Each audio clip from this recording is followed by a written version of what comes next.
Journalist था, उसने कहा कि मैं अथीस्ट हूँ, मैं नास्तिक हूँ और मैं ईश्वर की शपथ नहीं खा सकता हूँ। यदि कोई व्यक्ति नास्तिक है, अथीस्ट है, किसी धर्म में वो विश्वास नहीं करता है, तो वो कोर्ट में किस तरीके से शपथ ले सकता है।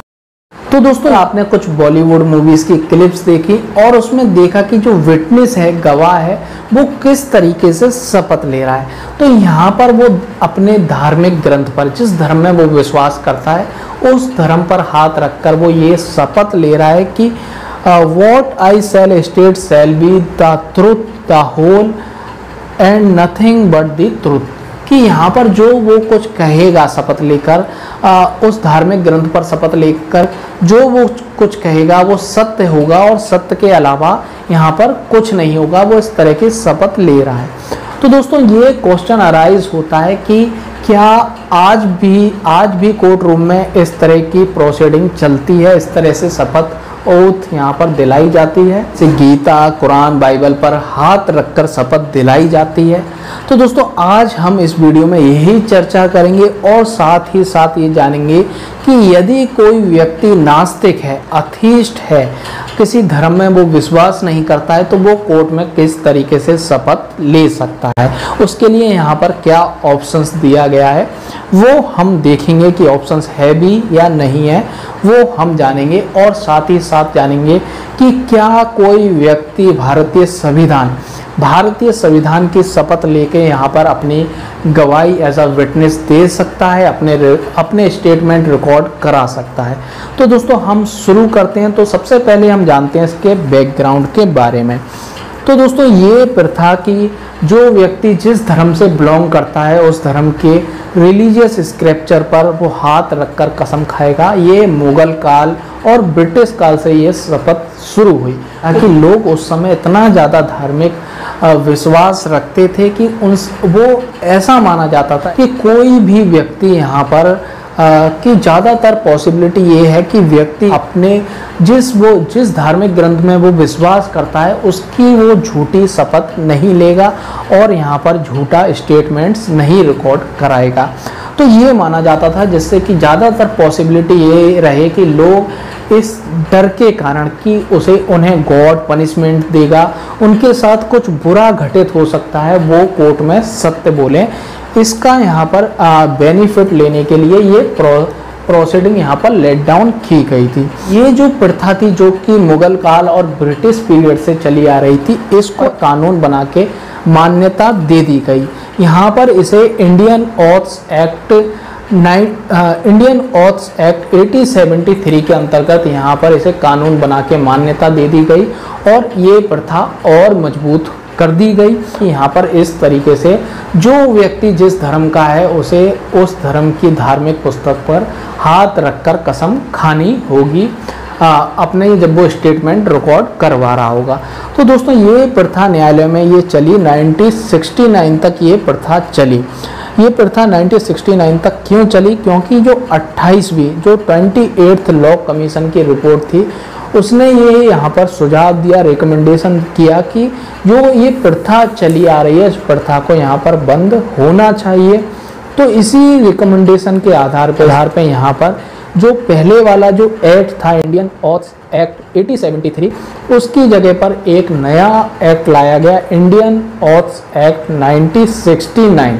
इंडियन ऑथ्स एक्ट 1969 लाया गया और इसके पास होने के बाद जो पुराना प्रोसीजर था, जो हम पुरानी बॉलीवुड मूवी में देखते हैं या पुराने जो टीवी सीरियल्स हैं उनमें देखते हैं कि धार्मिक ग्रंथ पर हाथ रखकर शपथ दिलाई जाती थी, तो वो यहाँ पर ख़त्म कर दिया गया और यहाँ पर इंडियन ऑथ्स एक्ट 1969 के जरिए पर एक नया तरीका लेट डाउन किया गया, जिसके जरिए यदि अब इसके बाद 1969 जब एक्ट यहाँ पर पास हुआ, तो इसके बाद यदि कोई व्यक्ति एज अ विटनेस कोर्ट में आता है तो अपने स्टेटमेंट रिकॉर्ड कराने से पहले उसे यहाँ पर किसकी शपथ लेनी पड़ेगी। दो तरह की शपथ के बारे में बताया गया है। यहाँ पर व्यक्ति के पास जो एज अ विटनेस आया है उसके पास 2 ऑप्शंस हैं कि पहला ऑप्शन ये है कि वो ईश्वर की शपथ ले, गॉड की शपथ ले, ऑलमाइटी की यहाँ पर वो शपथ ले कि वो जो कुछ बोलेगा सत्य बोलेगा, सत्य के अलावा वो कुछ नहीं बोलेगा। और यहाँ पर जो दूसरा तरीका है, यहाँ पर जो सेकंड मेथड है, वो यहाँ पर ये अपना सकता है कि वो इस तरह ईश्वर की शपथ ना ले, ऑलमाइटी की शपथ ना ले, और यहाँ पर वो क्या करे, सोलेमली अफर्म्स करे, सोलेमली अफर्म्स करे कि जो वो कहेगा सत्य कहेगा, सत्य के अलावा कुछ नहीं करेगा। तो ये 1969 के एक्ट्स में बताया गया। मेरे पास ये एक्ट है 1969 इंडियन ओथ्स एक्ट। तो इस एक्ट का सेक्शन 6 है, वो कहता है forms of oaths and affirmations. तो यहाँ पर ये बताया गया है सेक्शन 6 के जो 1969 का इंडियन ओथ्स एक्ट है, उसके अंतर्गत ये बताया गया है कि ओथ्स, यहाँ पर जो ओथ ली जाएगी व्यक्ति के द्वारा, वो कैसे ली जाएगी। जो इस एक्ट की जो अनुसूची है, शेड्यूल है, शेड्यूल में जो तरीका बताया गया है, जो फॉर्मेट दिया गया है, उसी तरीके से यहाँ पर शपथ ली जाएगी। तो दोस्तों मैं फॉर्मेट को पढ़ देता हूँ। पहला तरीका है कि यहाँ पर व्यक्ति क्या कहेगा, I do swear in the name of God that what I shall state shall be the truth, the whole truth and nothing but the truth। तो यहाँ पर पहला तरीके में वो ईश्वर की शपथ ले रहा है, ईश्वर की कसम खा रहा है कि मैं ईश्वर की शपथ लेता हूँ कि मैं जो कुछ कहूँगा सच कहूँगा, पूरा सच कहूँगा और सच के अलावा कुछ नहीं कहूँगा। दूसरा तरीका व्यक्ति के पास जो ऑप्शंस है वो ये है कि यहाँ पर वो दूसरे तरीके से शपथ इस तरीके से ले सकता है, आई डू सोलेमली अफर्म, सत्यनिष्ठा से प्रतिज्ञान कर रहा है। यहाँ पर जो सोलेमली अफर्म्स है इसका मतलब है सत्यनिष्ठा से प्रतिज्ञान, पर वो इस तरीके से शपथ ले सकता है, I do solemnly affirms that what I shall state shall be truth, the whole truth and nothing but the truth. वो कह रहा है कि मैं सत्यनिष्ठा के आधार पर ये शपथ लेता हूँ कि मैं जो कहूँगा सत्य कहूँगा, पूरा सत्य कहूँगा और सत्य के अलावा कुछ नहीं कहूँगा। तो ये यहाँ पर ये तरीका बताया गया है। तो दोस्तों जो अथीस्ट व्यक्ति है, जो नास्तिक व्यक्ति हैं, उसका जवाब यहीं पर मिलता है कि वो किस तरीके से शपथ ले सकते हैं। तो दोस्तों यहाँ पर वो शपथ ले सकते हैं। सेकंड तरीका है वो स्वयं इंडिविजुअली यहाँ पर शपथ ले सकते हैं कि मैं सत्यनिष्ठा के आधार पर प्रतिज्ञान करता हूँ, यानी कि सोलेमली अफर्म्स करता हूँ, इस तरह से वो शपथ ले सकते हैं। लेकिन दोस्तों न्यायालयों में ज़्यादातर ईश्वर की शपथ दिलाई जाती है और जो सेकंड मेथड है उसको कम अपनाया जाता है, उसका ऑप्शंस बताया ही नहीं जाता है व्यक्ति को। तो यहाँ पर दिक्कत आ जाती है। इसके संबंध में कुछ हम केसेस देख लेते हैं। तो दोस्तों ये मामला है असम के गुवाहाटी का। असम के गुवाहाटी का ये मामला है। इसमें क्या था, एक जर्नलिस्ट था, उसका नाम था अजूम उसके जर्नलिस्ट का नाम था। वो अथीस्ट था, नास्तिक था, और वो उसकी जो उसकी कलीग थी उस पर यहाँ पर अटैक हुआ था। तो उसके समर्थन में वो यहाँ पर अपना बयान को रिकॉर्ड कराने के लिए कोर्ट गया था। कोर्ट में उससे कहा गया कि आप ईश्वर की शपथ खाएं। तो यहाँ पर जो जर्नलिस्ट था उसने कहा कि मैं अथीस्ट हूँ, मैं नास्तिक हूँ और मैं ईश्वर की शपथ नहीं खा सकता हूँ। तो दोस्तों यहाँ पर उस व्यक्ति को कंपेल किया गया, उस जर्नलिस्ट को कंपेल किया गया ईश्वर की शपथ खाने के लिए, उसे मजबूर किया गया। तो दोस्तों यहाँ पर उस जर्नलिस्ट ने बताया कि जब उसने ऐसा बोला कि मैं नास्तिक हूँ, तो यहाँ पर उसने लोअर कोर्ट थी जो उसने यहाँ पर क्या सवाल किया, उससे ये सवाल किया कि आप किस धर्म से बिलोंग करते हैं, आपका नाम क्या है पूरा, आप किस धर्म से बिलोंग करते हैं, आप किस ट्राइब से बिलोंग करते हैं। इस तरह का उससे क्वेश्चन किया गया।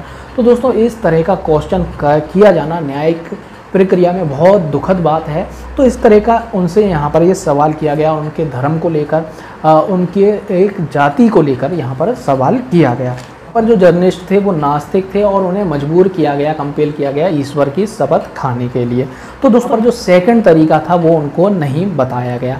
इसके बाद ऐसे कई मामले सामने आए जिसमें कि जो व्यक्ति था, जो शपथ लेना चाहता था व्यक्ति, वो ये चाहता था कि मैं संविधान की शपथ लूँ, मैं कॉन्स्टिट्यूशन की शपथ लूँ, कि कॉन्स्टिट्यूशन ही सबसे अहम डॉक्यूमेंट्स है इंडिया का, तो मैं शपथ लूँ, वो ये चाहता था। तो उसको ये इजाज़त नहीं दी गई। तो इसके संबंध में बॉम्बे हाई कोर्ट में PIL डाली गई, पब्लिक इंटरेस्ट लिटिगेशन डाली गई, लेकिन उसको रिजेक्ट कर दी गई। और कोर्ट ने यहाँ पर ये कहा कि यहाँ पर व्यक्ति के पास दो ऑप्शंस होते हैं इंडियन ओथ्स एक्ट 1969 के अंतर्गत। यदि व्यक्ति नास्तिक है तो वो सेकंड तरीके से, यानी कि सोलेमनली अफर्म्स कर सकता है, वो सत्यनिष्ठा से प्रतिज्ञान कर सकता है और उसे ईश्वर की शपथ लेने की ज़रूरत नहीं है यदि नास्तिक व्यक्ति है। लेकिन क्योंकि यहाँ पर इंडियन ऑथ्स एक्ट 1969 के अंतर्गत यहाँ पर ये नहीं लिखा है कि कॉन्स्टिट्यूशन की भी शपथ ली जा सकती है, कॉन्स्टिट्यूशन की भी शपथ ली जा सकती है, ये नहीं लिखा है, इसलिए यहाँ पर उन व्यक्तियों को कॉन्स्टिट्यूशन की शपथ नहीं ली जाने दी गई। और यहाँ पर जो हाई कोर्ट थी बॉम्बे की, उसने भी यहाँ पर PIL को रिजेक्ट कर दिया। हमारे अनुसार यहाँ पर PIL को ट्रीट करना चाहिए था और यहाँ पर डायरेक्शन करना चाहिए था यहाँ पर सेंट्रल गवर्नमेंट को कि इसके संबंध में लॉ बनाए जाए, डायरेक्शन दिया जाए कि यहाँ पर कोर्ट यहाँ पर कॉन्स्टिट्यूशन की भी शपथ ले सकती हैं, थर्ड मेथड यहाँ पर इन्वॉल्व किया जाए। तो दोस्तों इसके संबंध में जो कुछ केसेस हैं उनका ऑब्जर्वेशन करने के बाद ये कहा जा सकता है कि इस तरह का कोई अभी लीगल प्रोविज़न नहीं है और कोई भी हायर कोर्ट्स के द्वारा ऐसा कोई डायरेक्शन नहीं दिया गया है कि संविधान की शपथ ली जा सकती है, कि विटनेस के द्वारा उसकी इच्छा पर कॉन्स्टिट्यूशन की शपथ ली जा सकती है, ऑथ ली जा सकती है। ऐसा कोई भी प्रोविज़न अभी लेट डाउन नहीं किया गया है।